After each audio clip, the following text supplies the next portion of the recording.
മൃതദേഹം കണ്ട ബാലകൃഷ്ണൻ അല്ലേ? നിങ്ങൾ എപ്പോഴാണ് അത് കാണുന്നത്?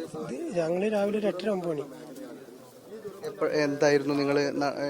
ഇത് ബാലകൃഷ്ണൻ എന്ന് പറഞ്ഞവൻ നമ്മളവിടെ പണിക്ക് വരുന്ന ആളാണ്, കാപ്പി പറിക്കാനൊക്കെ സ്ഥിരമായിട്ട്. ഞങ്ങൾ ഇന്ന് രാവിലെ നമ്മളെ മെമ്പറും മെമ്പറും ഞാനും കൂടി രാവിലെ കോളനിയിൽ പോയി ഇവരെ പണിക്ക് വിളിക്കാൻ വേണ്ടി ചെന്നതാണ്. അവിടെ ചെന്നപ്പോൾ ഇവർ 3 പേര് മാത്രം റോട്ടിലിരിക്കുന്നുണ്ട്, ഒരാളെ കാണുന്നില്ല. അപ്പം നമ്മൾ ചോദിച്ചാൽ ബാലകൃഷ്ണൻ എവിടെ? ബാലകൃഷ്ണൻ എത്തിയില്ല എന്ന് പറഞ്ഞു. അപ്പോൾ അവരെ വിചാരം ഇവർ 2 വശത്താണല്ലോ താമസിക്കുന്നത്, ഒന്ന് കോളനിയിലും പിന്നെ ഒന്ന് പാടിയിലുമാണ്.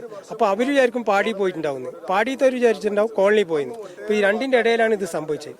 ദുരന്തം ഉണ്ടായപ്പോൾ മാറ്റി താമസിപ്പിച്ചതാണ്, ഇവരെ മാറ്റി താമസിപ്പിച്ചതാണ്. എസ്റ്റേറ്റ് പാടിയിൽ അവർക്ക് സ്ഥിരം എല്ലാ സൗകര്യവും ചെയ്തു കൊടുത്തിട്ട് പാടിയിൽ തന്നെ താമസിക്കുന്നുണ്ട്.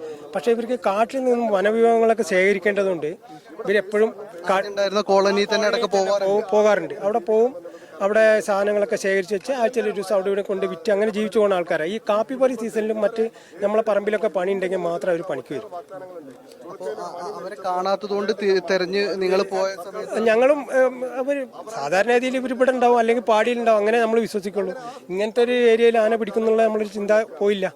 അപ്പോൾ ചക്കി അവിടുന്ന് നായ്ക്ക് കഞ്ഞി കൊടുക്കാൻ ഒരു 8 മണിയാകുമ്പോൾ വന്നിട്ട് ഈ ഇവിടെ വന്നപ്പോൾ തന്നെ ഇത് കണ്ടപാടും എന്നെ വിളിച്ചു.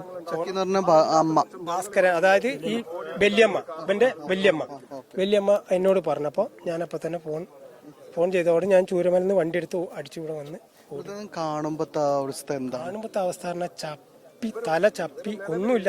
തലച്ചോറും ഇറച്ചി പീസൊക്കെ വേറെ കിടക്കുകയായിരുന്നു. തലക്ക് ശരിക്കും ചവിട്ടി അരച്ചു കളയും.